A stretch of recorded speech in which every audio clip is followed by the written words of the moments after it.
This January 4th regular meeting of the Fairfield Board of Education is called to order. Present, we have Ms. Pitko, Ms. Leeper, Mr. Dwyer, Mrs. Gerber, myself, Mrs. Vitale, Dr. Jones, Mr. Asa, Ms. Jacobson, Mrs. Maxon Kennelly, Mr. Peterson, and Mr. Rivera, Ms. Phillips, and Mr. Holtz. I'd ask you all to please rise, and Ms. Maxon Kennelly, will you lead us in the pledge? I pledge allegiance to the flag of the United States of America and to the republic for which it stands, one nation, under God, indivisible, with liberty and justice for all.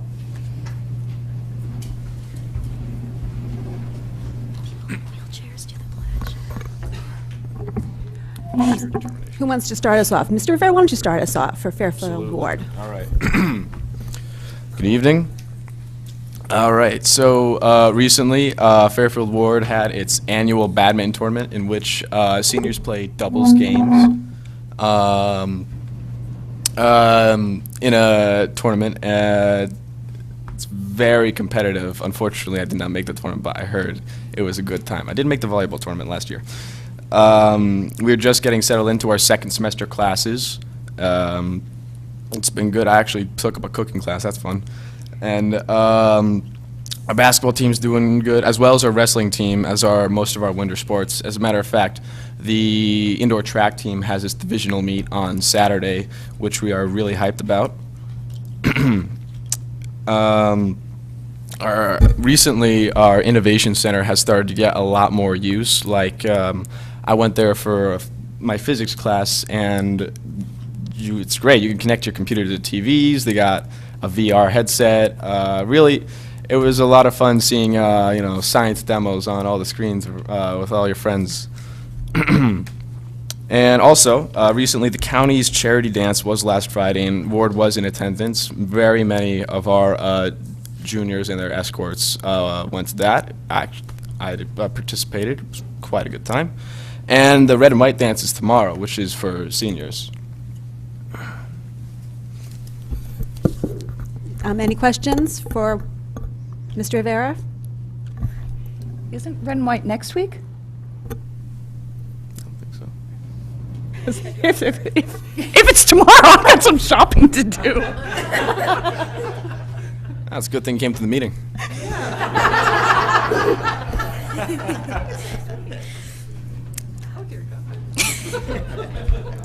If somebody could just verify the date of the red and white and just send a little email to Ms. Maxon Kennelly, that would be good. Ms. Phillips for Fairfield Ludlow. All right, so the Ludlow Ward joint fencing team is actively participating and winning against schools from the area and beyond, thanks to an influx of dedicated team members. This weekend, novice fencers will have the opportunity to battle against each other in a statewide event in Guilford, so stay tuned for more on that. As mentioned, the vast majority of Ludlow juniors enjoyed the annual Counties Dance, raising the roof, and donations towards local organizations benefiting children and teens. Oh, it's also course selection, that fun time of year, and students are ecstatic with Ludlow's current options. We've got courses ranging from 3D animation to the study of nature and literature, and all the way to financial algebra and crime scene forensics.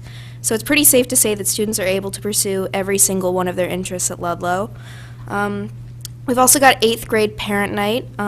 Middle school parents and students are preparing from the massive jump from 689 Uncowa Road to 785 Uncowa Road. February 9th marks the start of this annual process, with teachers and curriculum leaders curbing any and all pre-high school worries regarding academics, community, sports, clubs, and everything in between. Thank you. Mr. Holtz? Good evening. The boys basketball team currently has a record of 5-6. A big Ludlow turnout came to show support during the game on Friday, January 22nd. The team won against Trinity Catholic in a close 45-43 victory. Girls basketball has had an impressive season with a current standing of 8-4. The girls are eager to get another win going into their next game against New Canaan on January 25th. For seniors, internships are arriving. From now until January 29th, seniors have had the opportunity to sign up for internships, which begin in May. In addition, seniors recently had to submit baby pictures and their senior quote as they prepare to leave high school in a matter of months. Ludlow students recently participated in the county's dance as well, in which multiple schools in Fairfield County participated in. The High School Scholarship Foundation is the beneficiary of a donation from the County Assembly's Scholarship Fund. Thank you. Does anybody have any questions for our students? Okay, thank you, guys. You're welcome to stay, or go on your merry way.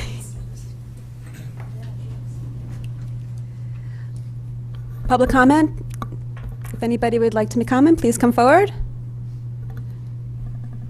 Okay, seeing none, we'll move on to update high school course grade weights. Dr. Jones? I'm inviting the headmasters to come forward. And you do have the document at your table. Let's see.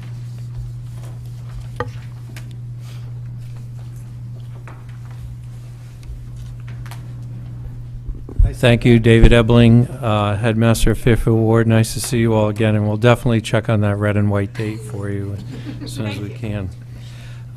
You have the document in front of you, and rather than read to you everything's there, we just wanted to highlight a couple of points for you and be brief in our summary this evening.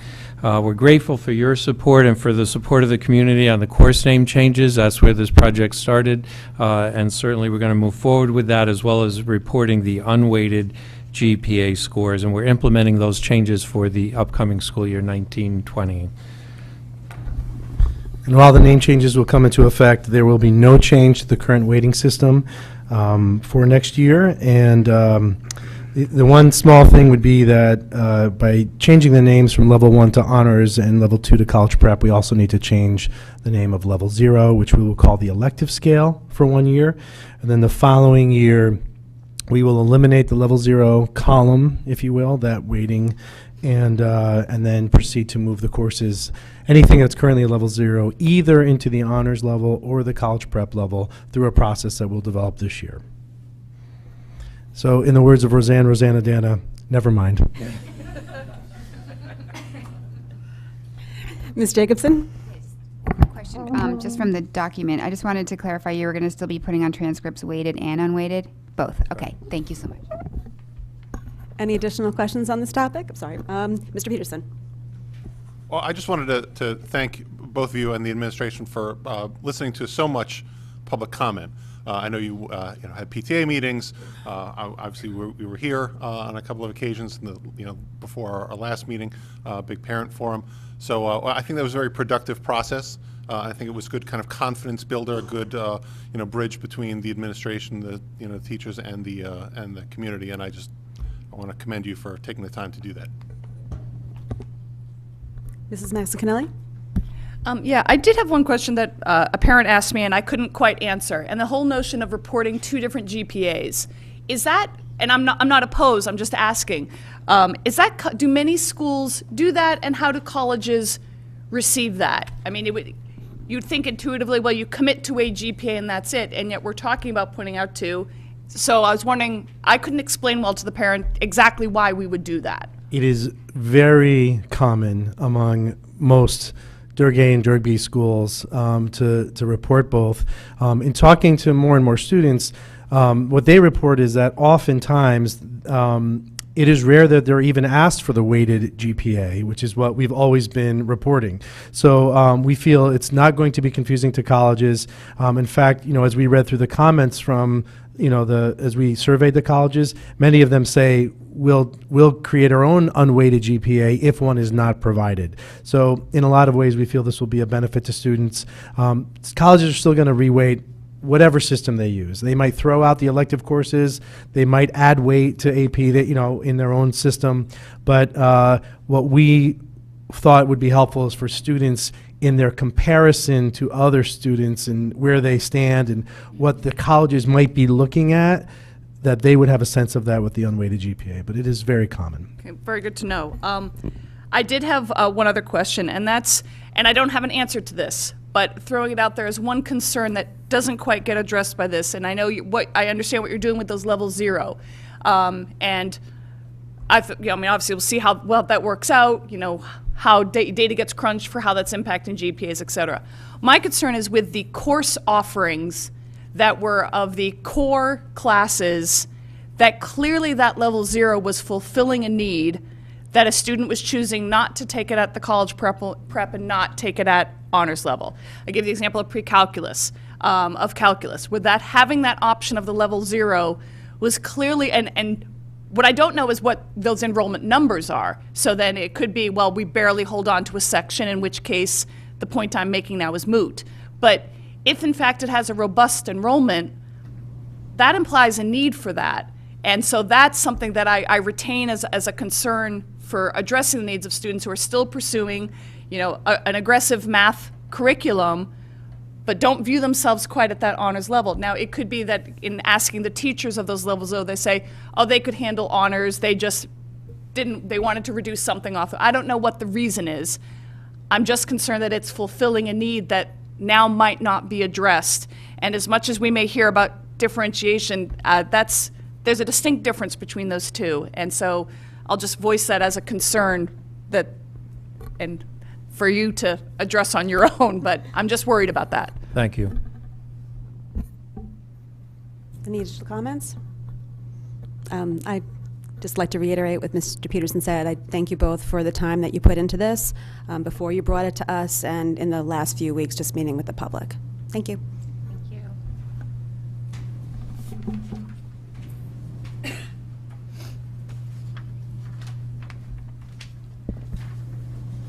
Okay, adoption of a recommended budget for the 2019-2020 fiscal year.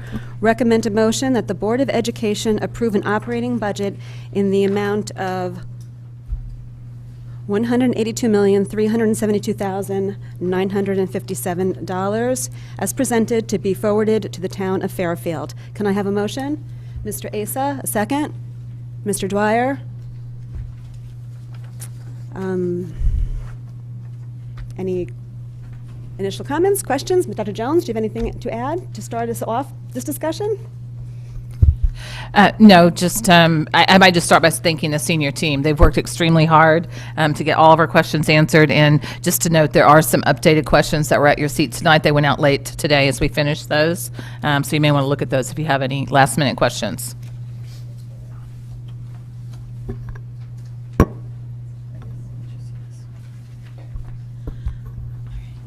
This is kind of more of a housekeeping amendment, just because there have been a few changes since our last meeting.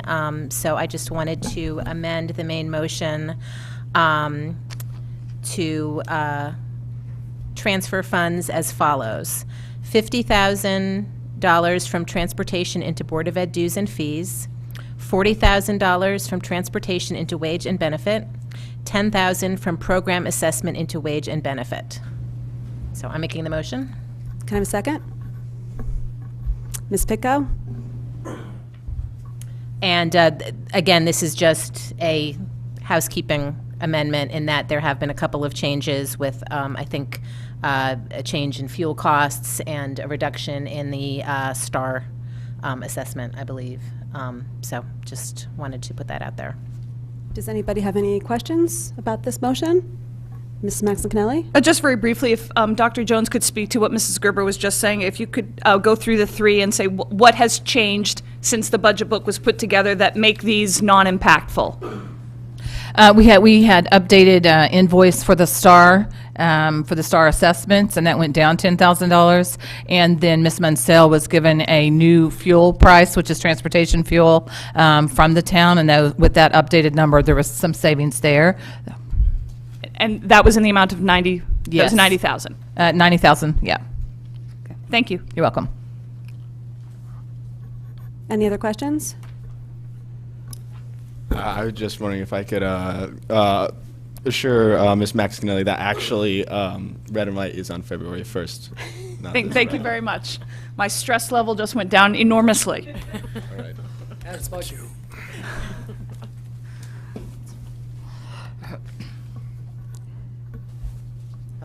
I know. Any other questions? This is a voting items. We'll go to the public. Any members of the public like to come forward and speak to this? Seeing none, back to the board. That the Board of Education amend the 2019-2020 budget and transfer fund, that the Board of Education approve, I was right the first time. The Board of Education amend the 2019-2020 budget and transfer funds as follows. $50,000 from transportation to BOE dues and fees, $40,000 from transportation into wage and benefit, $10,000 from program assessment into wage and benefits. All in favor? Ms. Pitko, Ms. Leeper, Mr. Dwyer, Mrs. Gerber, Mrs. Vitale, Mr. Asa, Ms. Jacobson, Mrs. Maxon Kennelly, Mr. Peterson. Motion passes. Moving forward. Any other amendments? Mr. Asa? Yes. Following up on my discussion from the last meeting, I would like to propose an amendment, and if it gets seconded, I can make comments. If not, we'll move on. That the Board of Education amend the 2019-2020 budget and reduce open choice revenue by $18,000, bringing it from $255,000 to $237,000, referencing budget book page 16. Do I have a second for this motion? Ms. Pitko? Opening up to the board for discussion. Mr. Asa? So I'd just like to make some comments on this as it relates to the district moving forward and some of the other things that we have ahead of us and how I believe they directly correlate. Just one thing is staff did confirm today for me that this reduction could be absorbed with no effect on the budget. And if anybody has any question, possibly the superintendent or Ms. Munzel can comment on that.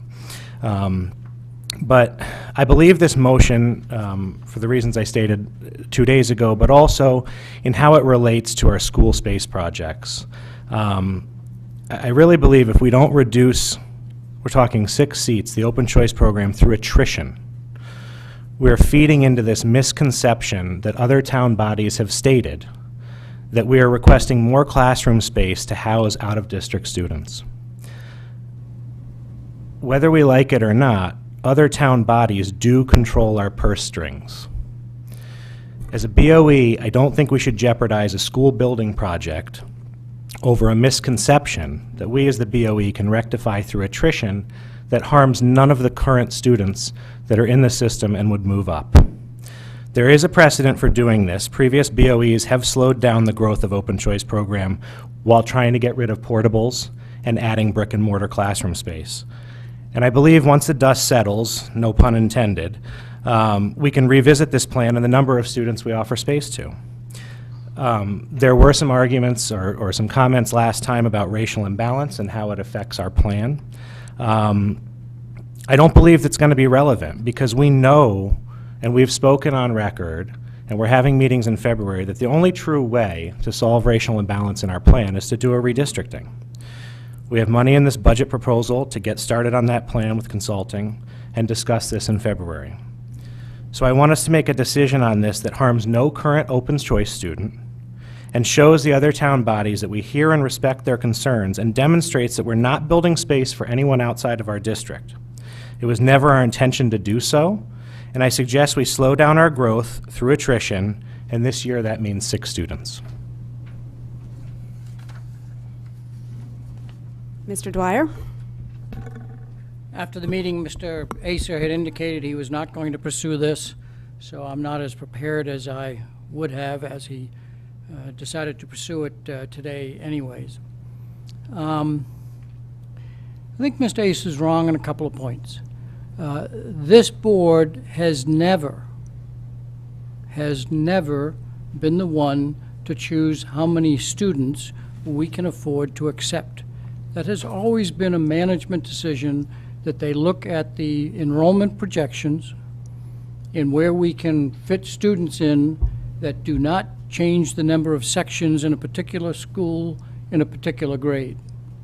Most students come to us in K through 2, and so they very carefully look at that and only put a student in a grade and in a school where they feel there's enough headroom to absorb that student without making an impact. Mr.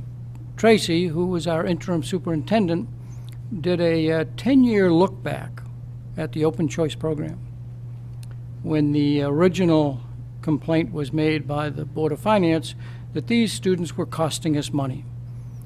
And he determined that based on the enrollment and the number of sections, that only occasionally, once a student got to 4th or 5th grade, they were already in the class, but then somebody from outside the community moved in, enrolled in that grade in that school, and that cost us to go into another section. And therefore, you could make the argument that if we hadn't accepted the open choice student, we wouldn't have had to add. But that's after 3 or 4 years that the open choice student has been here. And what he determined was that this is a net income producer. A net income producer. Think of it as one section a year. $50,000, $60,000 cost of a teacher in that elementary school. Does this board really want to say, for the cost of $50,000 or $60,000, we're going to turn down $280,000 of income? I think any of you who are in business, if you could spend 60 and gross 280, you'd say, I'll do that in a New York minute. The second objection I have is to suggest that this has no impact on the racial imbalance plan. I don't believe it's appropriate for this board to change the racial imbalance plan that was voted by this board through a budget action. You are effectively changing a plan that you've sent to the state with unanimous vote by this board, and I believe this would require us to alert the state that we've changed our mind, that we have changed the plan. And we can't change a plan without their approval. So I think the motion on its face is ill-timed. As I said last Tuesday, I don't mind a debate on open choice, but we ought to have that debate as a debate on open choice and not try to fit it in the middle of a budget discussion. So I think it's just not timely. We will require to report to the state, and that will require early discussion with them and a question as to where we stand with complying with the state's plans, regulations. There was a comment about, well, this has to do with facility planning. At the meeting on Tuesday, I made a comment that we have about 800 open seats. The staff, with Mrs. Maxon Kennelly's question, it's in the pages here, question number 15 on page 4, said the actual number is 733. Every member of this board knows that I kind of deal in round numbers, but the actual number is 733. The best practice planning is to plan for 90% occupancy. You can never fill every seat. This board knows that. So if you take away that 10%, you're still at about 253 vacant seats. And those seats already include the current open choice students. They're included in the projections. So to suggest that we just don't have the room in 253 open seats to fit 6 or 7 or 8, I think is also just not a valid argument, just as the money issue was not an argument. I know for myself, I take with pride that the state vests the educational planning in the Board of Education, not in the Board of Finance. To suggest that the Board of Finance should start dictating to us what programs we find of educational value to our students and what programs we think we have a responsibility to assist our neighbors in what has been a 20-year relationship. For whatever reason they give, because the only 2 reasons they've given is space planning, which is not a valid reason, and finances, which is not a valid reason. We talked about colleges a second ago. Colleges like diverse classes.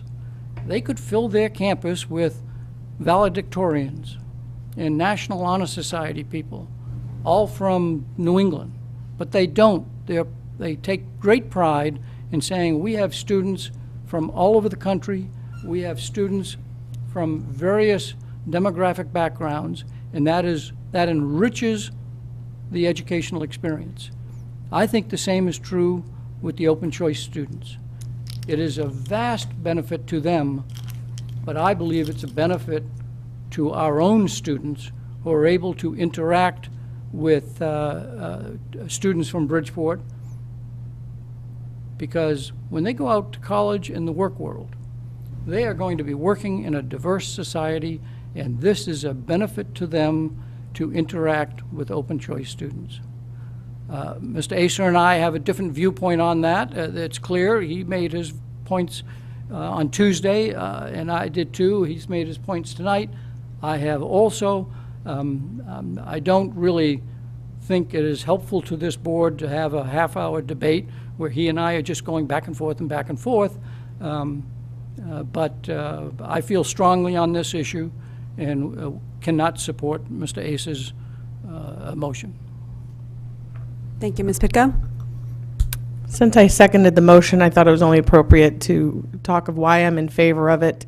I agree with Mr. Asa in that moving forward in big, huge facilities conversations we're going to have in a month from now, I was elected by the people of Fairfield to represent the students and the staff, and so I'm trying to keep that in mind when talking about these big issues. Thank you. Could I make one other comment? You certainly can, Mr. Dwyer. Through you to our finance director. I'm a little bit confused by the 18,000 will not have an impact. If we reduce our income by 18,000 and we pass the same expense budget, are we asking for more money from the town, from their tax dollars as a result? Or in order to have a net zero impact, we would have to find an expense somewhere in the budget to reduce? I'm not quite clear as to the answer that was given and the impact of reducing income by 18,000, because my past experience has always been if we reduce income, we have to find an offsetting expense. What my comment was is that for 18,000, the open choice money is used predominantly for salaries, and 18,000, as we saw in my report on Tuesday, salaries are so volatile and change from day to day that for $18,000, I didn't think it was worth, cutting the budget for $18,000, that we would absorb that 18 in salaries somewhere. Okay, so that's an administrative decision to say it's not worth changing the budget, but indeed you're, in your own mind, reserving $18,000 of expenses to reduce in order to, quote, balance sometime over the year. That somewhere along the line that there would be enough change in salaries too. Yeah. Thank you. Okay. Mrs. Maxine Cannelli. I'm not going to claim to completely understand the comments that were just made to me. This is a very clean issue that if the board were to move ahead with this motion, we are either raising this budget $18,000 or we need to find an offset and reduce it. If we are cutting a line, the math now does not add up. That 18,000 then has to be cut from another line, or this amendment has to change because it's no longer for 182,372,957. Yeah, we spent all day on this because it was very confusing to us at the beginning as well. You have to think about this in the what you have in revenue, because we're just talking about the revenue. Your total budget does not change as far as what we are requesting. What you're seeing in revenue, if you actually look at the line for 1920, is only 8.9 million of the entire budget.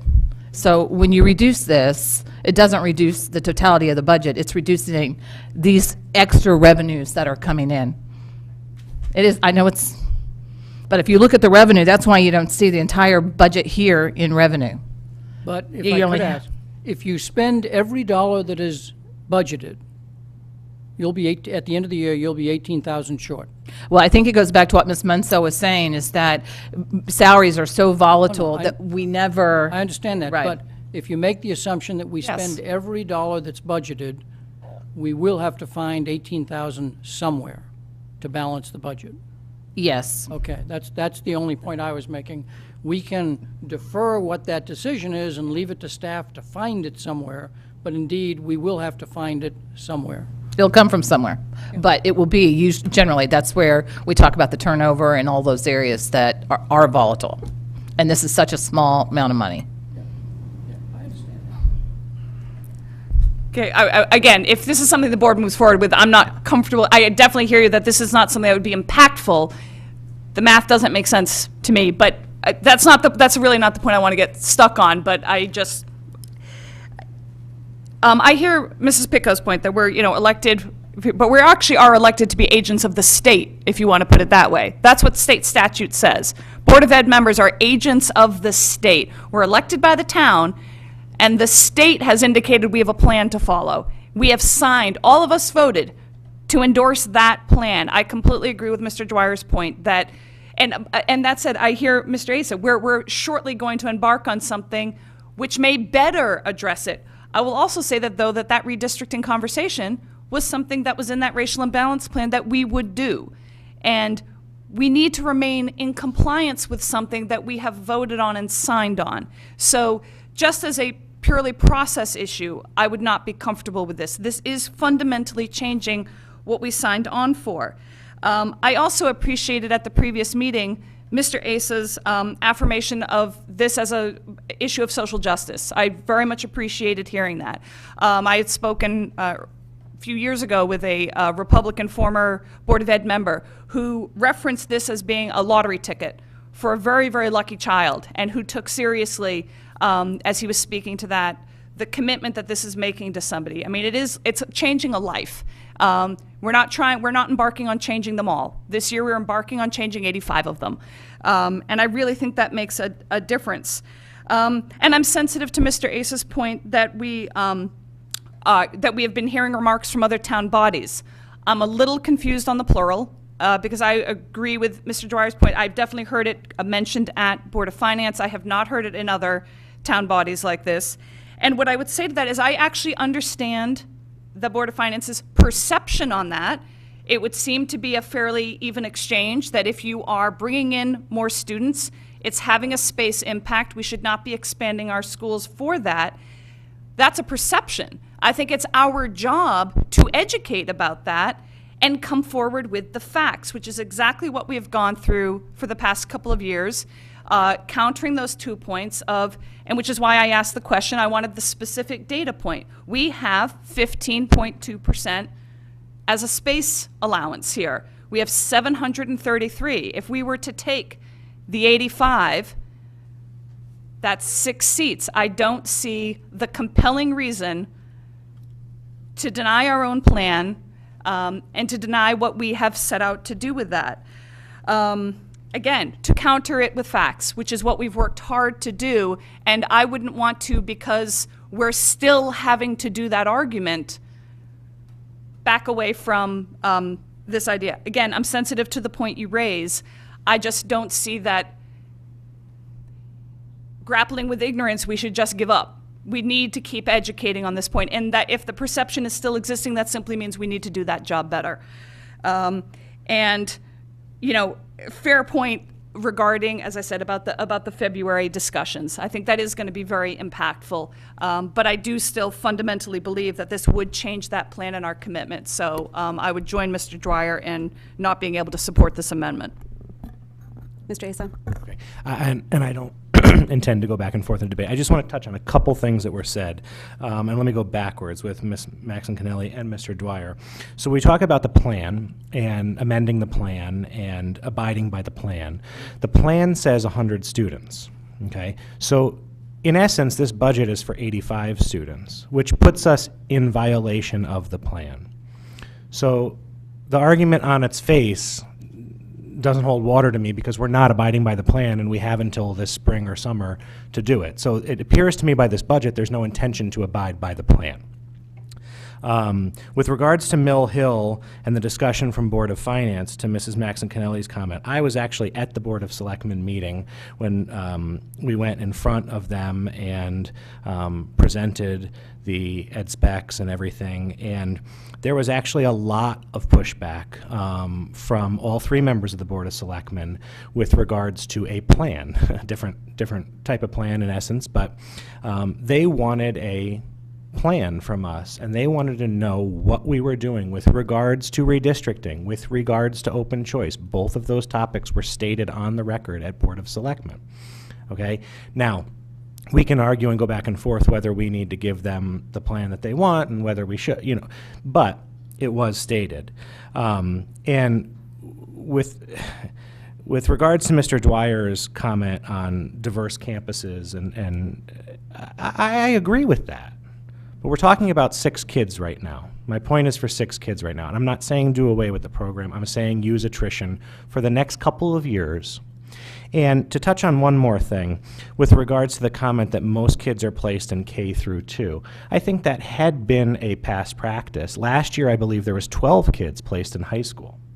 Now, I believe the intent of that was good by the superintendent because she was trying to do her best to abide by the plan.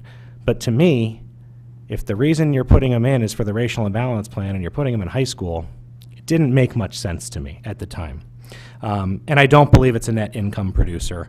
We're not turning down $280,000. We're talking about $18,000. So again, I don't want to belabor this. I appreciate the comments of both of my colleagues on the board. I think it's healthy for us not to agree on everything and discuss and debate things in a diplomatic manner. So thank you. Any other comments on this? I could, but I won't, because I think we know. We're good. This is a voting item to the public. Any members of the public like to comment on this? Seeing none? Nope. Oops, I'm sorry. Sorry, I didn't see you.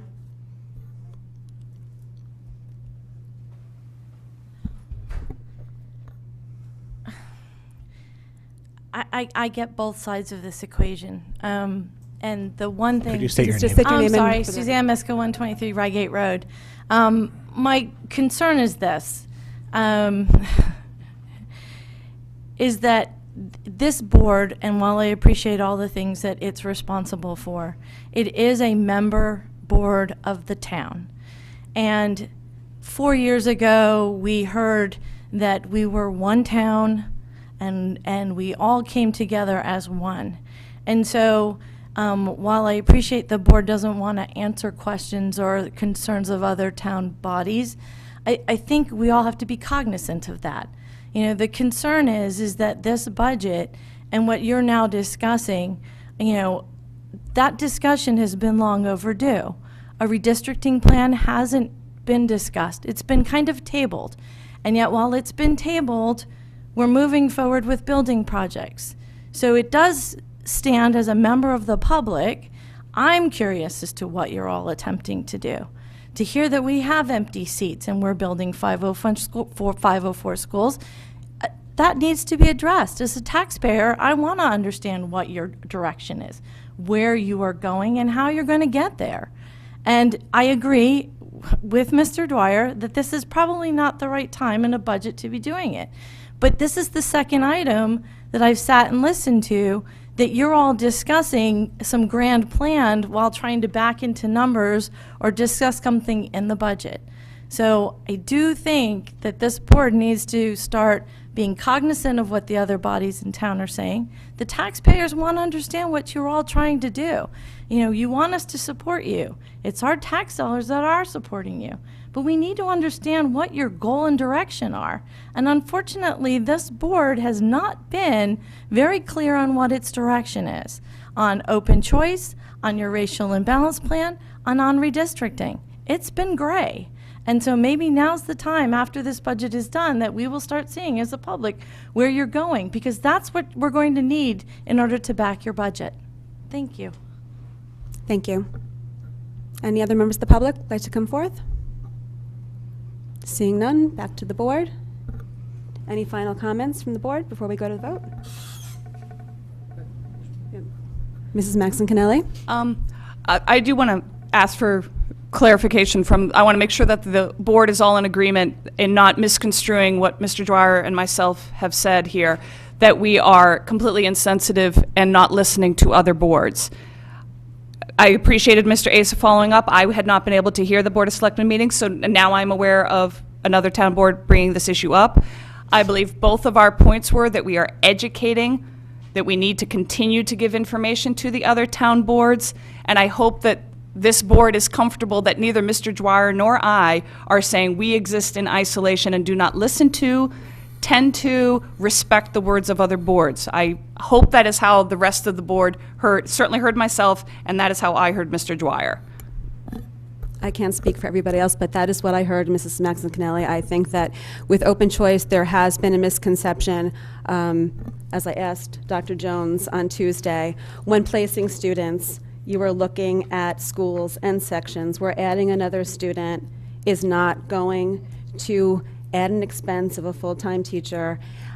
Looking forward, now that we've done the analysis for the last 10 years, hopefully looking forward through their elementary school career. As we said before, if they're on an IEP and if they have any services, those services are being billed back. So to Mrs. Maxon Kennelly's point, I think that we just need to do a better job when we hear those talking points at other town meetings to just speak and, educate. That is our role. So I will not be supporting this motion. And to Ms. Pitko's point about, being sensitive to the needs of our students, I agree with Mr. Dwyer. I think that creating a more diverse classroom experience is beneficial to our students, because that's what the real world looks like. And we don't necessarily have as much diversity in town, so I support this more from the social justice aspect, and just, I think it's really is best for our kids. Mr. Peterson? I'm sorry, I'll be brief. I wasn't going to discuss it. I actually do favor this motion. I think, for me, the issue is removing a variable as we stand on the doorstep of our large strategic discussions. This is a do no harm kind of motion. This is, and I know Mr. Asa constructed it for the specific purpose to not remove a benefit from anyone who's currently in the system. And it's also not a repudiation of the system. I think it's streamlining our focus ahead of what's a very important discussion for us about how our district is going to look for decades to come. Any further comments? Okay, seeing none. That the Board of Education amend the 2019-2020 budget and reduce open choice revenue by $18,000 from $255,000 to $237,000. All in favor? Ms. Pitko, Mr. Asa, Mr. Peterson, all opposed? Ms. Leeper, Mr. Dwyer, Mrs. Gerber, Mrs. Vitale, Ms. Jacobson, Mrs. Maxon Kennelly. Motion failed. 3-6. Motion fails 3-6. 6-3. 3-6. Okay, so we're back to the main motion. Any Any other amendments? yeah, any other amendments? Any other final questions, discussions before we vote? No. Ms. Pitko? I just really want to thank Dr. Jones and the staff. We had a lot of questions over many days, including myself yesterday and this morning, and they were very diligent on answering everything we asked. And thank you to the board. I think we did an amazing job vetting this budget, going through every line item. So thank you. Mrs. Gerber? Ms. Pitko beat me to it. I was going to thank Dr. Jones and the staff, first of all, for putting this whole budget together and for answering the scores of questions that we had in a very thorough and expedient manner. It was really helpful to see everyone else's questions as well. And I support this budget, and I hope the rest of the board does. On behalf of everybody who has not spoken, and thank you, I think that we all, appreciate all the hard work, appreciate its long hours and on the weekend, and kudos to board members for the depth of your questions. I would, Ms. Munzel and Dr. Jones, if there's anything that suggestions for next year that we can help make your job easier or streamline it, I would appreciate hearing it. And same thing for board members, just in terms of there was a lot of questions and I know a lot of back and forth. So it's just something to think on for the next year. Okay. To clarify, the one amendment moved line items, so the total amount stays the same. Correct. Yes. Thank you. You were nervous about me there, aren't you? No, I just wanted to, in my own mind. It's okay. To the public, any public comment before we vote? Okay, seeing none. Back to the main motion, that the Board of Education approve an operating budget as amended in the amount of $182,372,957 as presented to be forwarded to the town of Fairfield. All in favor? Ms. Pitko, Ms. Leeper, Mr. Dwyer, Mrs. Gerber, Mrs. Vitale, Mr. Asa, Mrs. Jacobson, Ms. Maxon-Kennelly, Mr. Peterson. Budget is approved, 9-0. Thank you.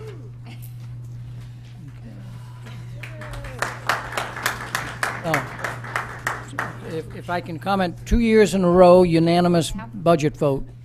Now we need to have all 9 of us show up at various budget hearings. Anyway, everyone sleep well tonight.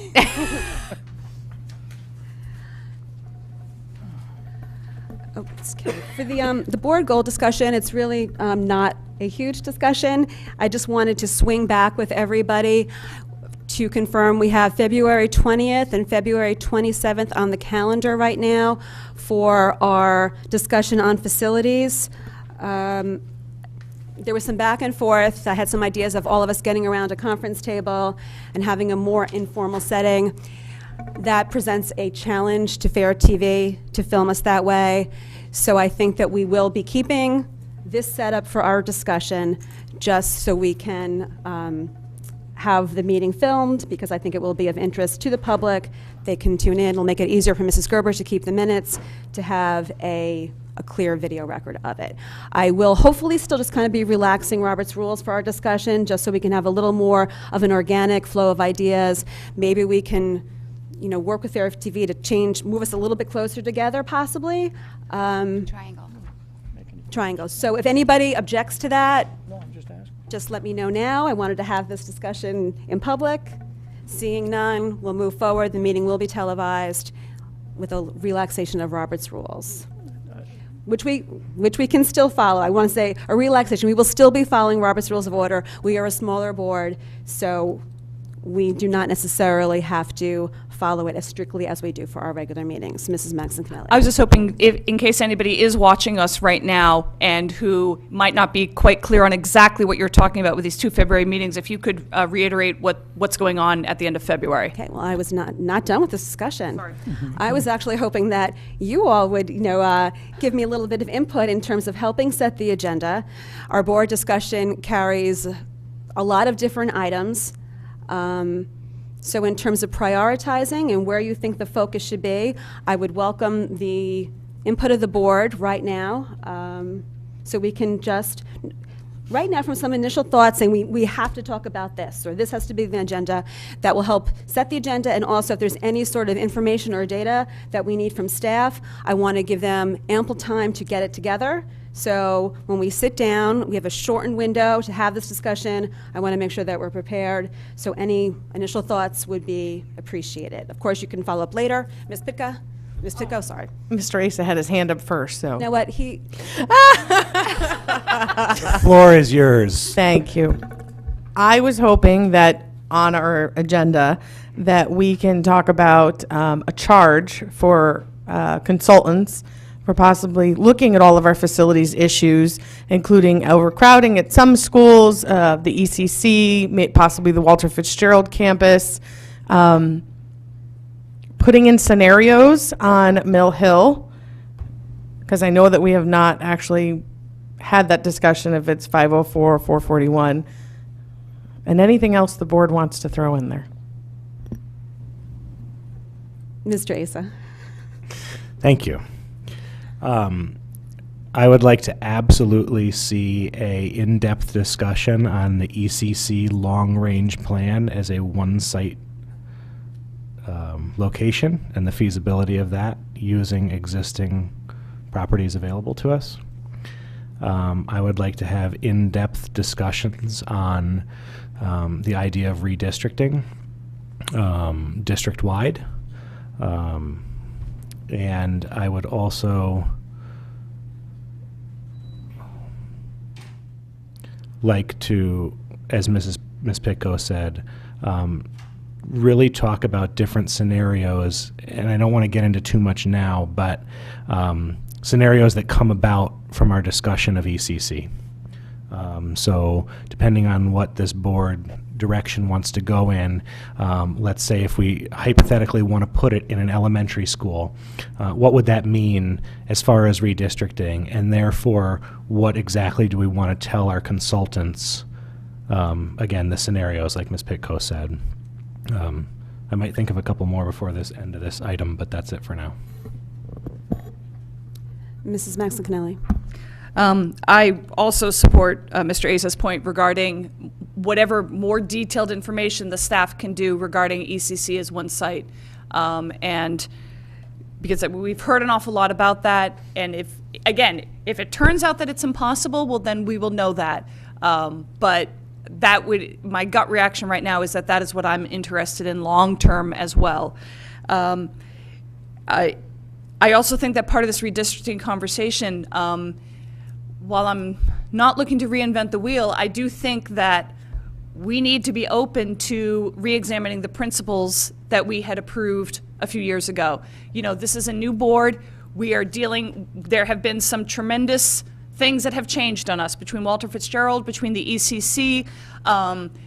We don't know yet the timing, the issue with Mill Hill, and I think that it's worth re-examining that. I stood by them when we voted on them. I believed in them, but that doesn't mean that that might not be worth another look. So I think having a draft of that to us would be important to have ahead of time so that everyone is refreshed on those details.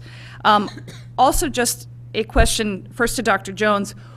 The timeline on Walter Fitzgerald, you said February is when we will hopefully know more? We are hoping, yes, in February. That's the that's the month they gave us. And I assume no inclination of early, mid, late. So it might be in time for our meeting on the 20th, or it might not. Mr. Collin was just giving us 3 back there because he's tried 3 different times trying to get them to return our call right now. Yeah. Okay, thank you. And then, and I'm embarrassed to ask this again, but through the chair to Mrs. Gerber, what is the timeline again on Mill Hill in terms of if we weren't having this discussion at all, when is there a definitive commitment to a size? Well, the building committee, as of now, the tentative date that they are hoping to vote on the plans would be April 10th. Who? The building committee. To bring it to the other town bodies. Oh, I didn't realize it was that late. Yes. Okay. So, so if they had it on April 10th, that means that they'd have to bring it to the Board of Selectmen on April 24th. And then the Board of Finance, May 9th, and none of these are written in stone, so if I'm wrong on any dates, if anyone has an issue, this is tentative, this is hypothetical. And then it would be the May RTM committee meeting on the 20th, followed by the full RTM meeting on the Tuesday, the 28th, because that's the day after Memorial Day. That said, that does allow for some wiggle room, in which case if there are any delays along the way, we would still have those June meetings to work on. So if things took longer, the building committee, there would still be time to get it to the Board of Selectmen, to the Board of Finance for their early June meeting, and still make it to the RTM for their June meetings as well. So there are 2 different scenarios depending, again, on the work. I mean, they just had a building committee meeting last night, and they are working on the plans. The architect is working on the plans. Nothing has changed on that front. There hasn't been any slow up on what they're planning on. But again, it's January, and they're looking at April 10th to be the meeting where they vote plans out. So, a lot can happen then. Right. Because then obviously to Mrs. Pitko's point about the charge, that enormously complicates what we can commit to as a charge to Malone and McBroom. Somehow I thought the time was You don't see that? Ms. Vitale? Well, I just want to remind this board that we do have ed specs for Mill Hill as a 504. So in the midst of these discussions, that we have had these discussions in terms of utilization of our schools, you know, in the racial imbalance plan, our redistricting for, you know, how a redistricting would solve the racial imbalance plan based on Mill Hill being a 504. So I don't want to necessarily, just because there's new talking points that have been brought forth by other town bodies, to necessarily lose track of the work that has already been done and the data that we have that right now I think we should assume is still somewhat valid. I would ask Dr. Jones just to, I know that you've spoken to Malone and McBroom, just if there's any work that they could revisit, or if you've spoken to them, that you can speak to this at all. I don't know if you've had conversations with them recently about this. Well, I think it comes back to the last conversation we had at one of the meetings where I have reached out to them, asked them if we'd be able to use some of our previous data. They believe that we can, but until this board gives us direction on what you want Malone and Broom to do, I won't reach back out to them until I get that. So maybe at this first meeting, we could get some clarity on what do you want me to ask them to do. Okay. And Mrs. Vitale, thank you for that reminder. Ms. Jacobson.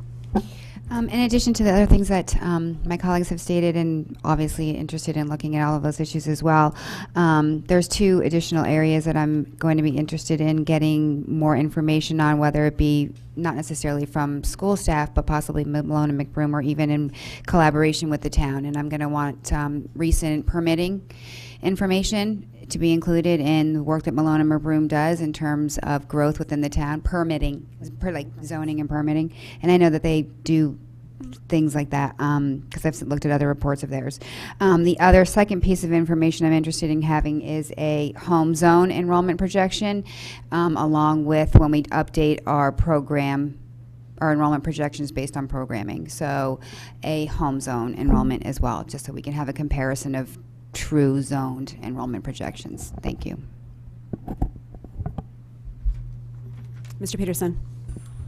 I appreciate everything the board members are saying. I think I want answers on all these things too. So it's I'm looking forward very much to the February meetings. The only thing that I would add, you know, I've said for a long time I think we need a top-down redistricting, and I'm pretty committed to working through that. The one thing that I would ask Dr. Jones for is feasibility of bundling Walter Fitzgerald and ECC in the same building as other programs.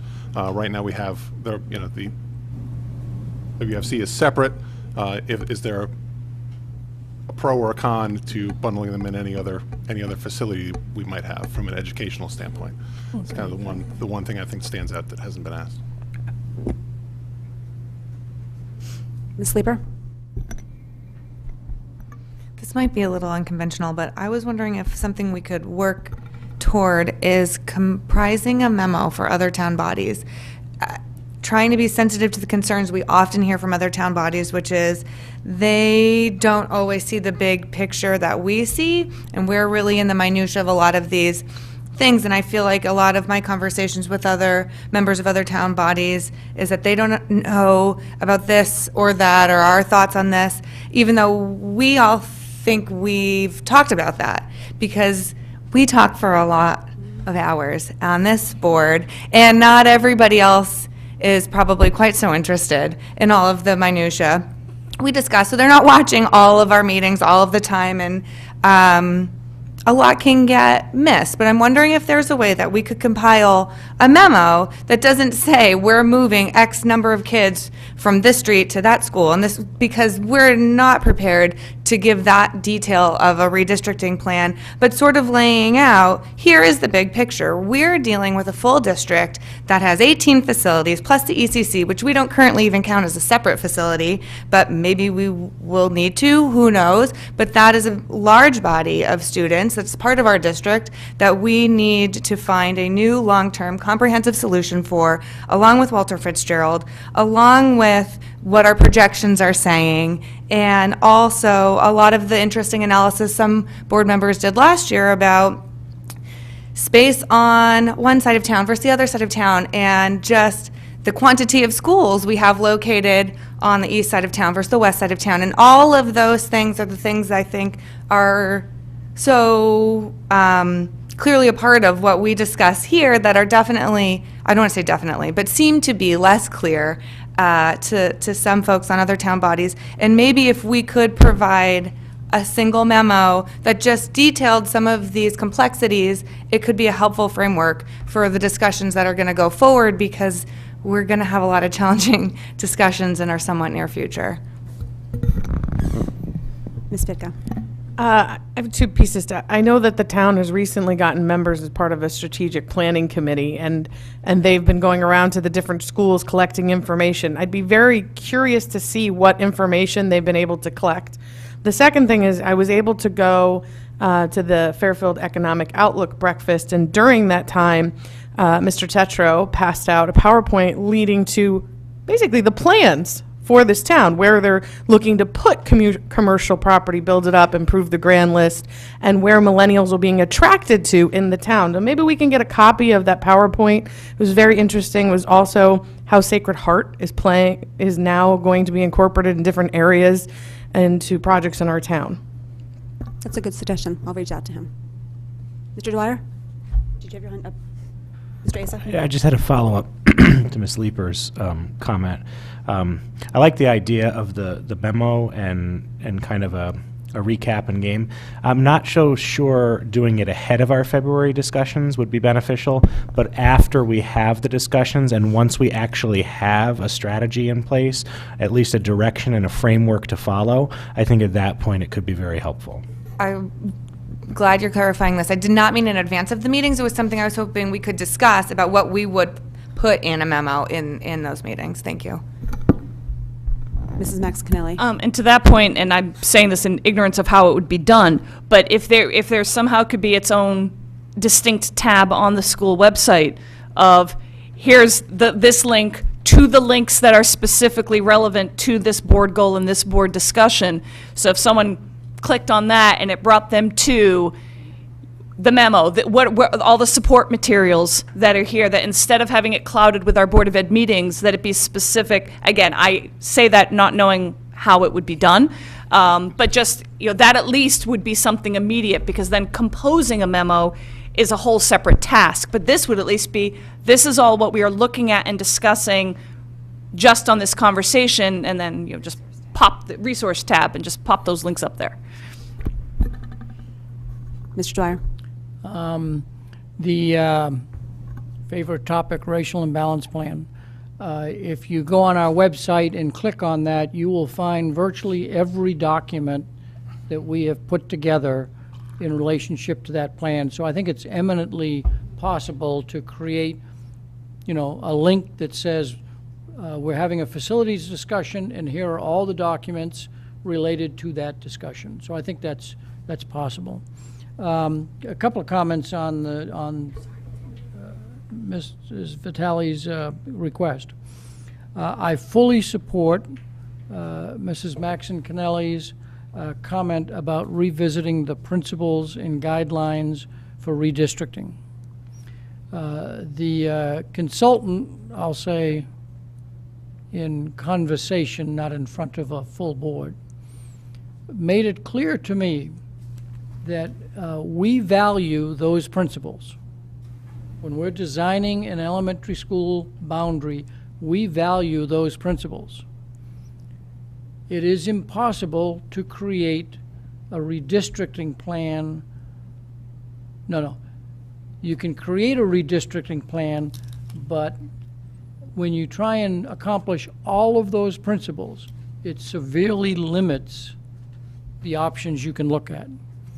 And I think in revisiting those principles, what the board is really going to be asked, which ones are vital and which ones, in order to give us more flexibility, we would be willing to say, we'll pass on that principle. Because I will tell you in advance that if you say, no, all of these principles are important, the consultant will privately say, you've really tied my hands on flexibility to give you options. So I emphasize that point and think that almost that is a central decision that we have to make, so that our consultant has clear guidance, because they're from the perspective of no, we still have to comply with those principles. So that would be point number one. Point number two, I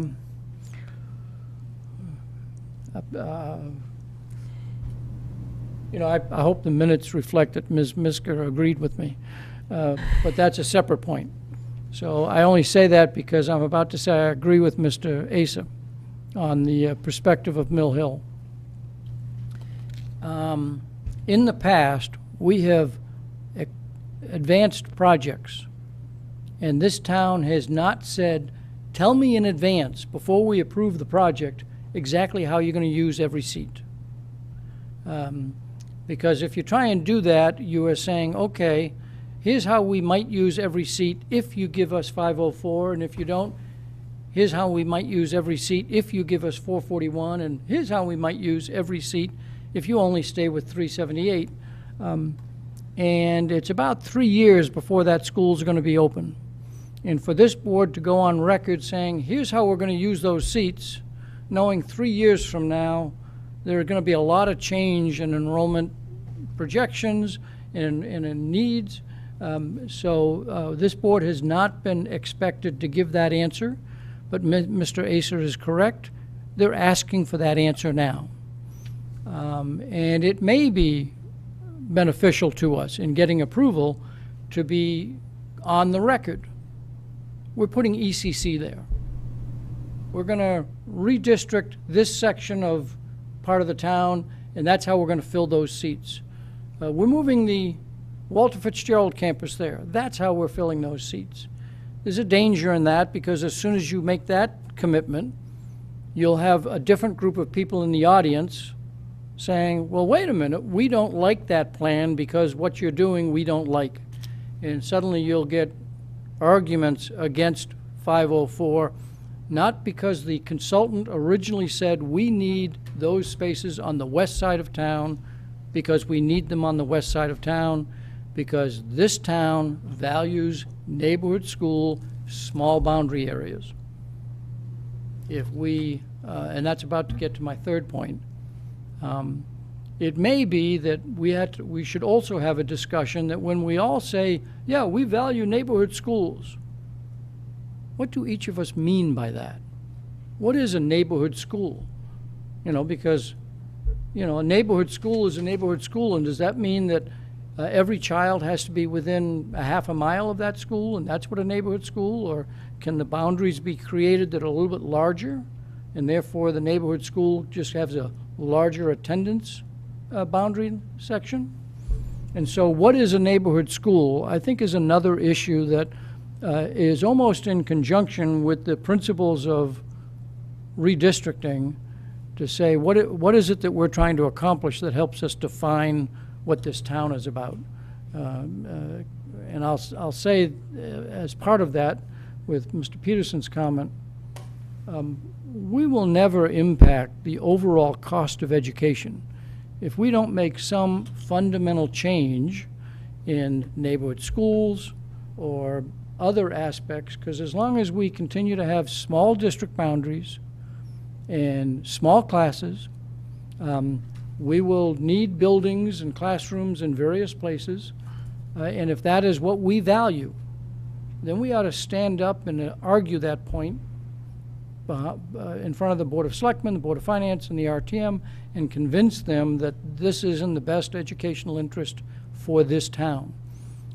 But we can't do that unless we have some full-throated debate on those kind of issues. And so I would add that. And then the last comment I'd make is, from the public's point of view, are we going to put on an agenda that every one of these issues is potentially going to be talked about at any meeting? Because there's a lot of interrelatedness. If we do this with ECC, what does that impact Walter Fitzgerald? If we do this, how does it impact Mill Hill? And I think we'd be cautious that we don't start talking about a topic that has not been properly noticed, and then we get a concern that if I had known you were going to talk about X, I would have shown up. So I think with all of these issues here, we have to be careful about in what order we do it, or that we notice on an agenda that at any given meeting, any of these topics could come into play for discussion. I'm done. Ms. Pitko? I just thought of one more thing to add to our list of documents, included with the long-term facilities plan, because I don't think a new parent watching maybe knows that that exists. Ms. Leeper? We've now said publicly for quite a while that we're interested in exploring a full district redistricting. And if we're now also introducing the idea of potentially augmenting the planning principles, maybe sooner rather than later is the time to start getting community input, because I believe the community, the planning principles we have were built by a committee with a lot of community involvement, and it was, my impression was that it was time consuming and an effort was made to get a lot of stakeholders. And I think this is going to be a challenging venture that we've all volunteered to take on. And if we could perhaps start sooner rather than later to bring the community in and to be a part of the discussion, and what will those hypothetically new planning principles look like, maybe we can make it slightly less bumpy. That might be naive, but worth perhaps looking into. Mr. Peterson? Just to that point, and what Mr. Dwyer said, I would be reluctant to tie this board's hands in terms of what we can discuss when. Just going into a meeting, I think we need to have kind of a rollicking, no holds barred, cage match of a discussion, and I look at you, I don't think anyone actually disagrees with me. I am very sensitive to the issue of community input. I having been, PTA rep, there's a lot of sensitivity to something that maybe has burbled in the background and just emerges into plain view. And I think that a thing that runs through everyone's comment is that in this area in particular, it's going to be incumbent upon all of us to be advocates for what we're doing and to get the word out as much as we can, to make sure that people don't think that we're doing anything in the dark.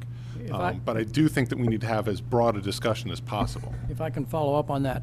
My real intent was to say a general agenda item that says long-range planning on facilities does not give the public enough notice as to the kinds of things we're going to talk about.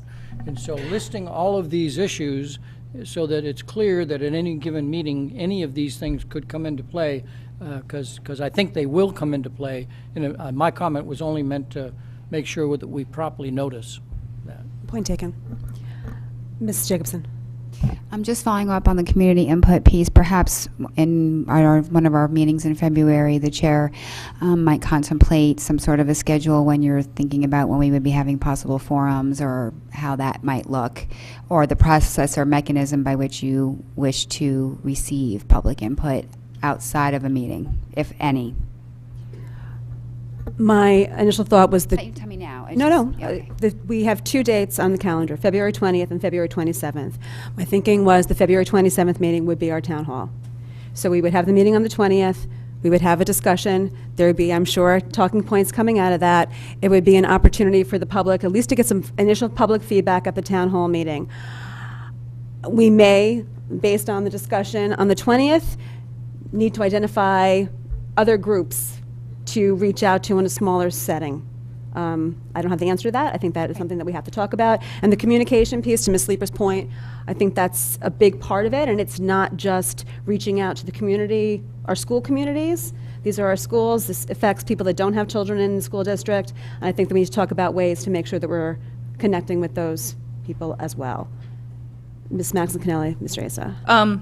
3 quick points. First, through the chair to Mrs. Gerber, I know that you have been trying for months, reaching out to the PTAs for us to go and visit, and just a thought that maybe another push, but this time with the explicit full board goal, as we'd like to talk about this with your PTA, may we come in and do, just as a thought, and I know have you've been trying. contacted PTAs I know. multiple times. I will contact them again. I have mentioned redistricting. Oh. I have mentioned town hall meetings. I have mentioned the budget. I have only heard back from about half of the schools. I will do it again, but there is only so much I can do. I can't show up at somebody's house and force them to have us go to their meeting. Perhaps what comes out of our meeting on the 20th will trigger some responses to my numerous emails, I am happy to reach out again. But again, there is only so much I can do. I was in no way impugning your outreach effort, which I know is valiant and prolonged. So I'll perhaps also add to Ms. Vitale at PTA Council, if that could also be brought up there again. I mean, hopefully Board of Ed reps are listening. PTA Council reps will be there, and just as a suggestion, Ms. Vitale, I would go in with the names. These are the schools that are having us in. These are the schools that aren't. PTA Council reps, maybe go back to your PTA and find out from your PTA if this, and it's because they may not have the interest. That's their prerogative to invite us in or not. But Should I get the name right now from Mrs. Gerber and just, announce it? it actually crossed my mind, but it's that's above my pay grade. You're the chair. You can decide that. But We will reach out to PTA Council and PTA Presidents. I've also emailed them over the weekend and kind of given a little idea of what's going on. So that communication, we will strengthen it. And I also agree with Mr. Dwyer's point and also agree with Mr. Peterson's point. So I'm not sure how the agenda can be constructed such that instead of board goal discussion, I don't know if we need to just keep, I mean, it's going on front and back of a piece of paper anyway, maybe put the full goal on every agenda. Now, I know the problem with that comes, it's not always necessarily going to fall at that spot on the agenda. I don't know if there's a different way, and I don't think you can because it's a bylaw, how the agenda is constructed to indicate that this could be interjected in conversation. And I would also say, at some point, it's people's responsibility to tune into what we're discussing, and yet we know we're going to hear, I didn't know that was going to come up. So I'm not sure what to say to that. No, but I think that is a good point to me for the agenda, because the last time we had this, we did have the copy of the board goal written on the agenda. And after we have the 20th, I think that we will be more focused if we talk about facilities at our regular meeting. Okay, and then my last point was regarding the community, as another idea of a link. I know sometimes websites will have comment opportunities to leave comments, and that if, as part of this link for this whole discussion, if people want to leave comment, I mean, obviously they can write to the board. I'm trying to think of other options that someone might be looking at links and have an immediate thing there, and to do that, just an idea. Okay, and I mean, we can just provide the link to the BOE members at fairfieldschools.org. I just think if we're setting up another thing, it's going to complicate matters. If you have on that site, here, click on this to click to the Board of Ed members' email address, I think that's a lot better than sending it off somewhere that has to be utilized something. We should try to keep it as simple as possible. If you provide the link, which we have in past, to Board of Ed members at fairfieldschools.org, that should suffice, I would imagine. Okay, and I want to just bring us back to not getting too deep into what we're going to be doing. I'm really just trying to get the format for the meeting and not get too deep into discussions on these different points. Point taken, point taken. We can discuss this further on the 20th. Mr. Asa. Yeah, really quick, I just want to say that I have full faith in our chair and superintendent for constructing an agenda. I think they've heard everything, and I think they'll be able to do it. Okay. And finally, my only concern having the town hall on the 27th is I don't know if we're going to have accomplished enough in one meeting to have the town hall on the 27th. So I just throw it out there, food for thought. We might want to consider a town hall after having two of these meetings, because I can envision these meetings going a long time. And I don't know if one's going to be enough before we have a town hall, but I do support that format. I think that we'll have enough of a talking point after the 20th, if we're going to be talking about the planning principles, which seems like the right place to start, to kind of have the town hall meeting on the 27th to get some feedback. Ms. Jacobson. Just as a place to start, I know you're looking at the principles, but also to really have a conversation about the goals or the objectives to the goal. What are we really trying to achieve through all of these facilities discussions? And because people may have different ideas about what they're thinking they want to achieve through this. So to get some consensus around what are our objectives to the goal and what are we looking for to achieve through that, and so that we're all working towards the same thing. Okay. And I only just have one other comment. Final comment. While I was chair, I thought I made a commitment to Mr. Asa that while we voted on one goal, that did not mean we wouldn't eventually loop back around and look at some of the other goals that had been suggested. I don't recall whether I made good on that promise, but in light of the fact that we are about to have another mandated goal on us, and that's a superintendent search, I'm going to suggest that while we may have wanted to look at more than one goal, we might want to just say, hey, no, the facilities goal and the superintendent search, that's enough. And I didn't know whether there was anything specific, Mr. Asa, that you wanted to have looked at. So I just raise it because I feel guilty that I don't think I looped back. Do you feel okay, Mr. Asa? Just tell Christine I gave you an opportunity to create yet another meeting. I didn't know what I signed up for. I do now, but I'm fully committed. All right. Thank you for that input. I think I've got enough, and Dr. Jones has enough to get us started. If we need anything else, I can shoot you an email. Moving on, quarterly financial report. Ms. Mansell?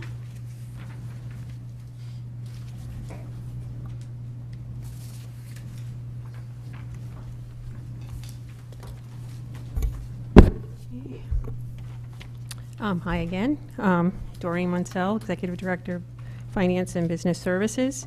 I'm going to concentrate first on the spreadsheet with the projection, which has the blue across the top. First thing I'll say about this, though, is I sincerely apologize for the size of this. When I had to go get a ruler because I couldn't sit here and go over numbers with you without the ruler, so I think it shrunk or something. Is it? I couldn't look at the numbers all day long this size. So the format's very similar to what we've reported before. The major classifications down the left of the sheet, and column 1 is what we thought at 12/31/18 our projected balances would be at the end of June. So the first category, I won't go over this again in detail. This is deja vu. This is what we went over the other on Tuesday evening with the negative $1,219,553 in salaries. The categories are a little different here, so the numbers won't necessarily match up, but they obviously total to the numbers that we went over the other night. Down to fixed charges, which are benefits.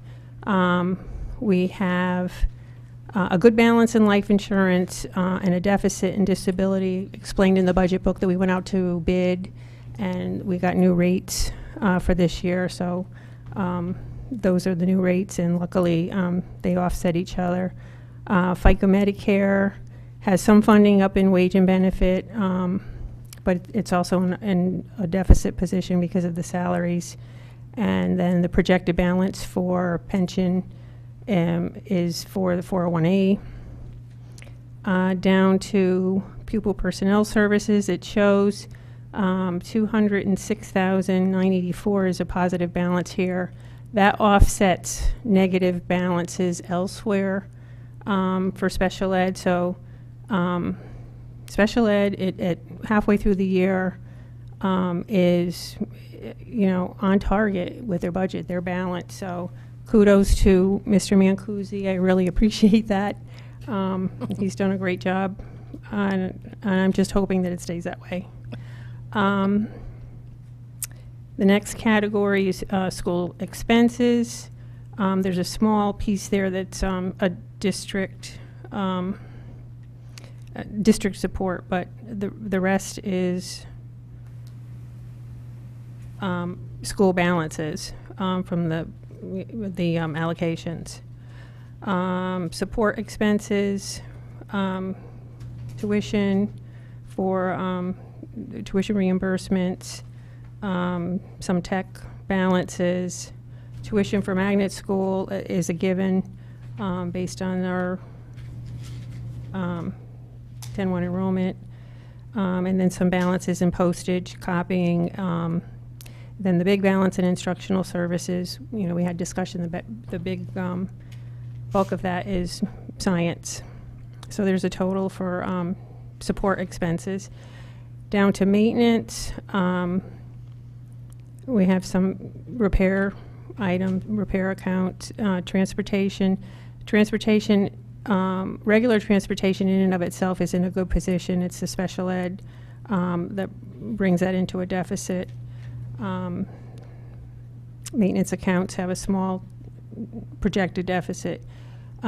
This was a preliminary utility projection. We really didn't have a lot of data at the time, and they were so close that they just washed each other out. And then capital special ed equipment for has a deficit, and so we have a small $7,410 deficit in that category. So in the end, the bottom line is we balance the budget by looking for those areas where we had positive balances, where they could be given up for the to cover the deficit. So going across, this is where this is different in the blue. Columns 2 through 5 are givebacks. We went to the departments and said, excuse me, do your projections for the rest of the year. Please identify balances that you can contribute towards the deficit. So column 2, that 497,928 was given by the instruction department for the total down below in the blue. Next column, technology, had some balances that they gave in support, and then down again in maintenance for a total of 273 down in the blue column, line 46. The schools, we asked the schools to give us back 10% of the balances that they had at the time we did this, the end of November. So that total came to 205. 205,102. I just want to point out for the schools that the balance in column 1, the projected balance of the 227,175, that's still theirs to spend for the rest of the year. The next column, school services, had some money in copying, the 22,070, postage, 44,601 for a total of 66,674. So column 6 is a total of all the givebacks, totaling $1,043,429. We were comfortable with that. That covers the majority of the deficit. The rest is from residual balances here and there. They weren't identified as givebacks. Down below, the section below is the capital. We also, in addition to the money that we took back, we actually took out of those accounts and put it back into that reserve that we established last year and the support section. So that money is sitting there waiting to balance out these accounts. Down below in the capital section, we also asked, technology has $200,000 that's sitting in reserve, that's on hold. It's just, there's still a balance in the account for the tech department to do what they have to, but we're just holding that money till the end of the year, which we typically do anyway until we know that we're okay. And then the school equipment balances of 165. So there's that additional 365 in capital that will just sit there unless we need to buy something instructionally related or safety, related. That will just sit there till the end of the year. So that's in the nuts and bolts of that that document. If you have any questions on that. Mr. Asa? Yeah. With regards to the capital on hold, Mm-hmm. the 200 and the 165, 775, that money was earmarked for something, right? I mean, it's at the beginning, correct? Yes, I would imagine, especially for technology. Okay. for the schools, we don't ask them to, we no longer ask them to identify, during the budget process, to identify what actual equipment they need, because it's like 18 months out and it changes. So, you know, they have needs that are just on hold.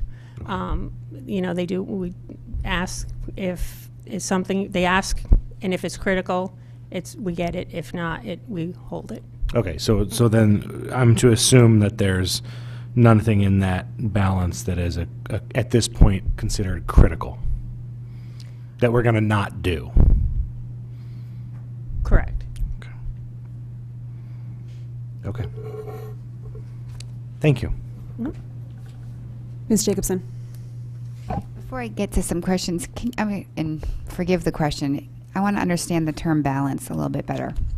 So when we say a balance, do you mean that it is money left over from what was appropriated that's they've done everything they need to do, or is a balance just money that they haven't spent yet but is still somewhat allocated to an item? Balance that they project at the end of the year that they will not need. Left over. Right. Okay. Right. Now, this might be a good time to point out on the financial report itself, you know, these numbers, there's still a $16 million balance in here. So this doesn't have any of the projections in here. They've spent or encumbered what they needed to, but they know that something's coming down the pike in, you know, April, May, June, that they need to spend. So they put that in these numbers in the projection, but they're not in the financial statement yet. So, Okay. Okay. Excellent, thank you. And my second question is, in our current budget book that we have, where we have, where you guys have the 2018, 2019 estimated numbers, do those do not currently reflect these changes at this point, or they do? Were they built into the budget book or not? The numbers that are in the superintendent's budget book Estimated. are exactly the same as this. Oh, they are? They are. So they were built in? Same time frame. I want to make sure you talk about the same budget book. Are you talking about 19, the one we just approved? Next year's budget book, the estimated column Yes. is, yes. Okay, so that's what I wanted to Just wanna make sure, clarify, I thought that yeah. she had the- Just wanted to know if they were still going to be looking lower, or if this was built in. So now that I know they were built in, that's excellent to know. Thank you so much. Do you want me to keep going with my questions? Okay. The maintenance, where am I at? The maintenance, the equipment maintenance, the 132, is that so not based on my balance question, that's just a balance, that's not money that was needed to be doing any type of maintenance services, correct? If I'm understanding the term balance, right? Oh, Nancy left? Oh, no. She left? Tom's behind you. Oh, that is, okay, all right. What was the other question that I had? You explained, I had a question on the 497 under instructional services, but 400 of that is the science textbooks, correct? And do you have any idea what the other? It's 400, Mike? I believe it was 400, Mike said, right? Yeah, that's okay. 400 and do you have any idea what the 97 was by any chance? Or you don't know? Or maybe Mike does. Sorry, Mike. Just trying to get an idea or if it was just extra, so to speak. Extra. There's nothing extra, I know, but Right. Thank you. there's no extra. I'll go back now. Mike Cummings, Chief Academic Officer. That's an accumulation of accounts. We did not touch on any of the curriculum liaison accounts, the smaller art, music, PE. We really worked within the 6 program director accounts to identify the funds. As you said, the majority of the money came through science textbooks, but because of the situation that the district is in, we pushed on some things and decided we could wait, hold off, made some more economical decisions around some of that, held off on some of the PD we wanted to do Well, in light of the greater good. Okay, professional development, you mean? Okay. Yes. Let's see, did I have anything? No, because I was going to ask about the bottom capital on hold, but Mr. Asa took care of that for me, so for right now, I'm good. Thank you. Mrs. Maxicanelli. I'm actually going to follow up on Mr. Asa's question, however. This, because I'm still unclear on exactly what this, the capital on hold, the technology and the school equipment, what those numbers represent. And I think the best way I could understand, in our current budget book, where are the pages or what are the line items that represent next year's version of what that hold is? Does that question make sense? Yeah, I believe if you look at like page 103, and you look at Burr. Yep. And you'll see their capital outlay. Gotcha. So generally, that's used for things like, let's say, we had to add an extra classroom, and maybe the desk didn't match, and the principal really wants to get, 4 more white desks instead of brown, so the classroom, has up-to-date furniture, or a cafeteria table breaks, and they need another table. It's up to the principal's discretion. And if it's something that, even though it's on hold, if it's something they really, really need right now, because we've already started the year, so a lot of the needs when you start the year were taken care of. So as we go through most of it, they can kind of sit on. And what you find is by the end of the year, they have a lot of requests for flexible furniture and flexible seating. Things like standing desk and, ball seating, and that's where we can kind of hold off until we get to the spring and we know where we are. Gotcha. We try to get that money back to them. That's our goal. We just need to make sure we're okay before we do things like flexible furniture. Okay, Yeah. this helps me picture it, so thank you for that. Next question is regarding, obviously, we talked about the subs when we were going over the budget, so, because Neil said that 342,000 is quite a standout number.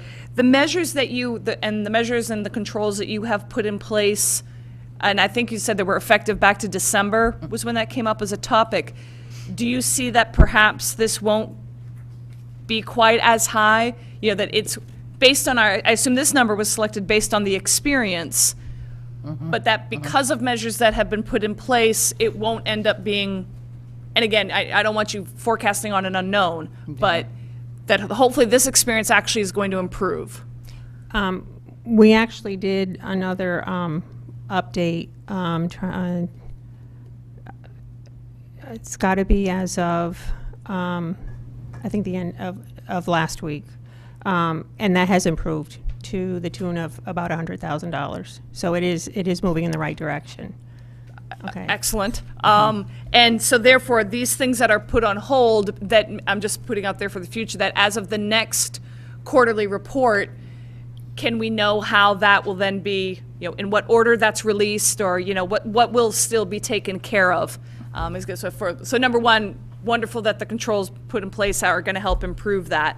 But then maybe if we can have a day, okay, as that 1.2 is not quite as severe, what will we still be able to then address, is what I'm asking. As far as capital?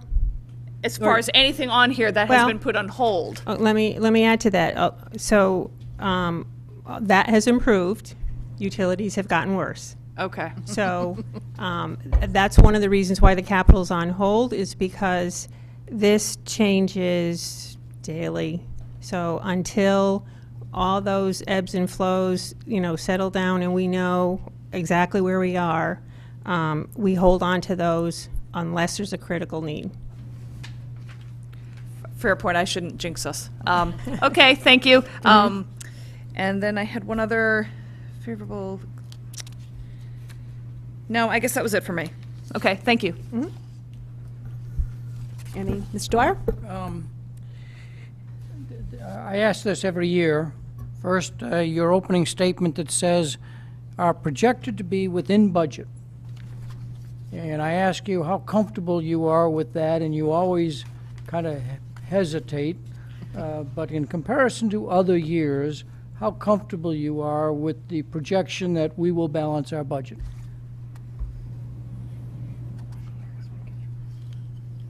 I'm comfortable. Not as comfortable as I normally am. And I guarantee you that if my comfort level, if I'm too stressed out by my comfort, Dr. Jones will be the first to know, and I'm sure you guys will be the second to know. When I look at the givebacks, and assuming that you've had savings in other places, it strikes me that in June we'll be looking at about $1.5 million of transfers to kind of get the money in the right line items. Am I in the ballpark? Yes. So I'd want to point out to the board that means in December of 17, our staff put together a $174 million budget and came within 1% on all the line items. 99% of this budget has been spent as was appropriated and as was budgeted. And we've had to only shift about 1% of it in order to account for changes over time. I think that is a testament, not to the person at this table, but really a testament to all of our management staff who contribute to making that happen and making tough choices throughout the year to kind of cover that 1%. I think it's amazing budget process. And that has happened year after year after year as I've watched these June transfers. Almost invariably, we are about 1% that we have to transfer. And so I just want to point that out. Thank you. Do I get a little bit more credit? It's all you. No, it's not all me. Definitely it's not all me. Any final questions for Ms. Menzel? I think it's all you. No. No. No. I'm kidding. It's- It's everybody. It is a group effort, and It takes an incredible amount of work, and it's when you think about it, you have to, think about your own finances. Okay, what do I need to spend between now and 6 months from now? And we give and take. Things happen, but it's not an easy. This is like the one thing in my job that is like the least palatable. I don't think any of us for 1 second thought it was easy, and appreciate all the work that you do. And seeing no further questions, you are off the hot seat. Thank you. For the evening. Thank you again for everything.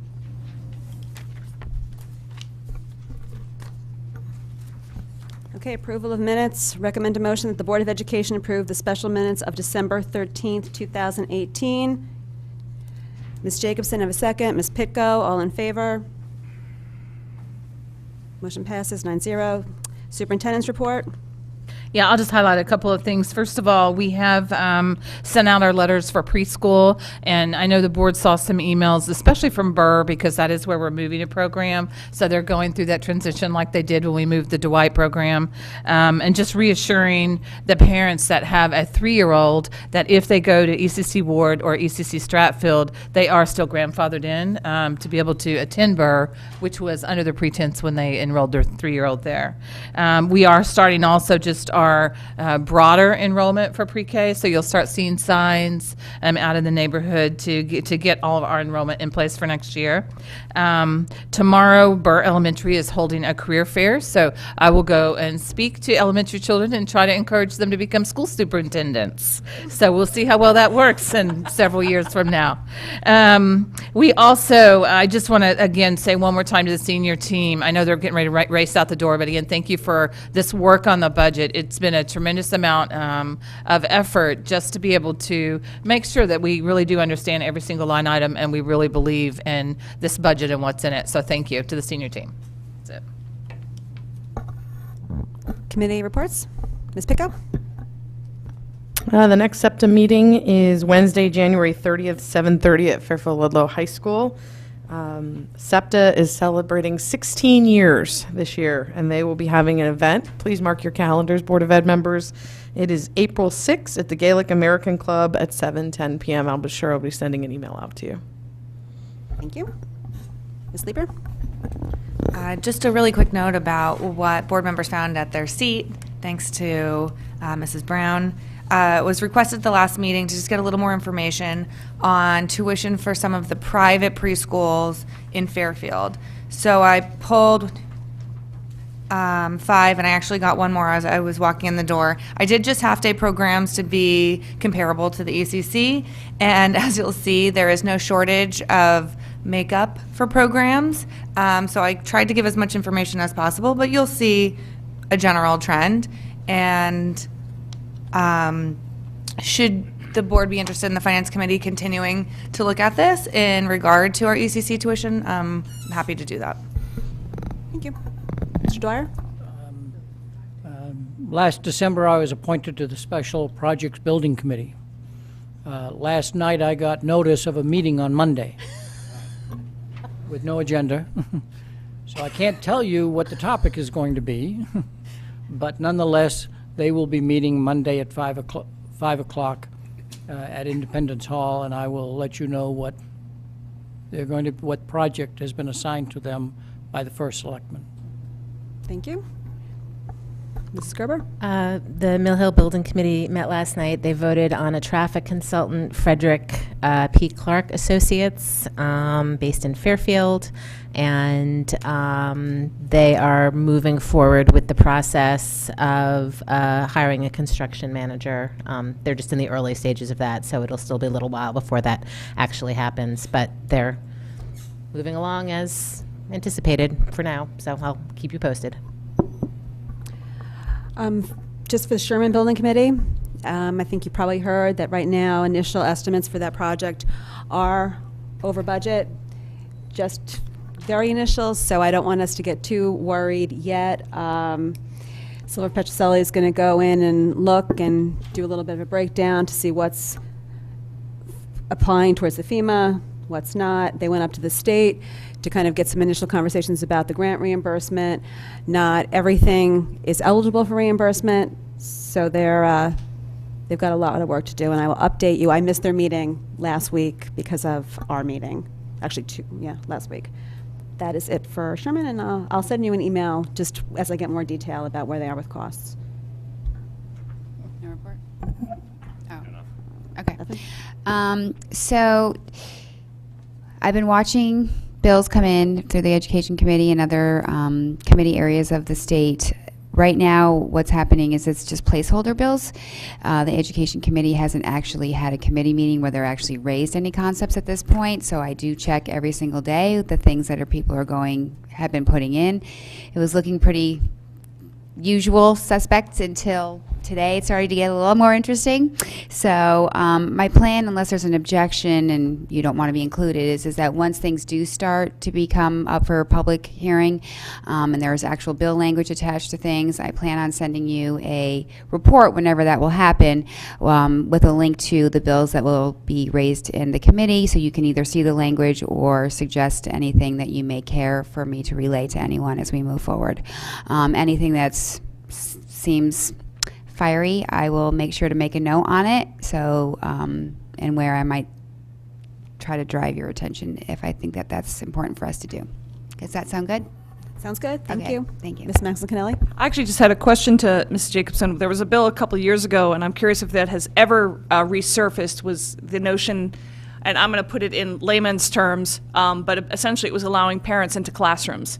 And it had SPED implications, and I was wondering, has that ever resurfaced as a I conversation? haven't seen it yet. I haven't seen it yet. Okay. 'Cause I wrote a lot of letters on that one. Yeah, I know. No, okay. that's not, just a lot of special education bills put in right now, but I haven't seen that one. Okay.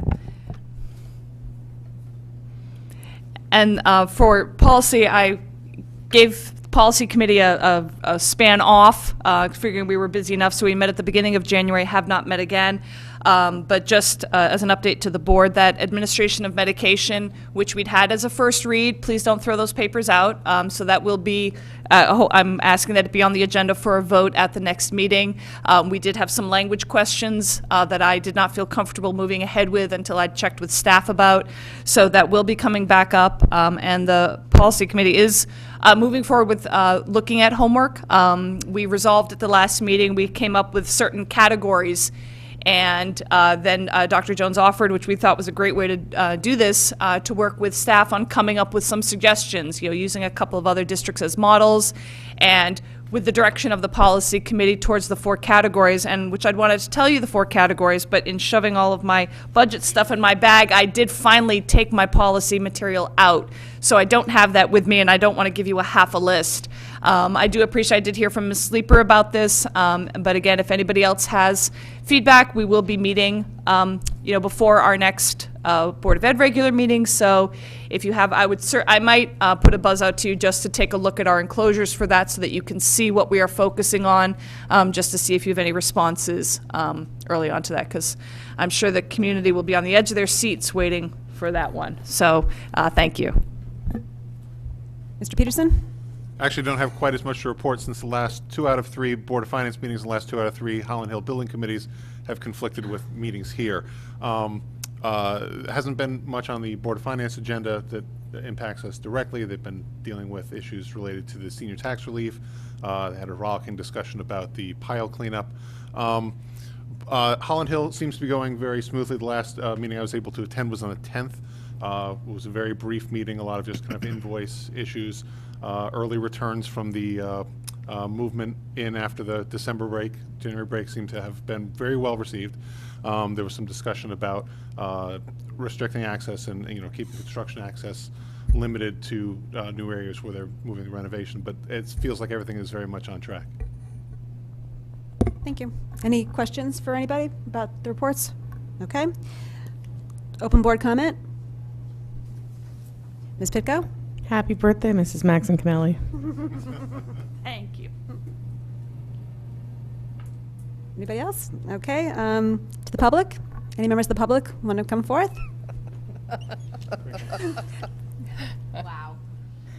Look, there weren't that many to begin with, so it wasn't like we lost,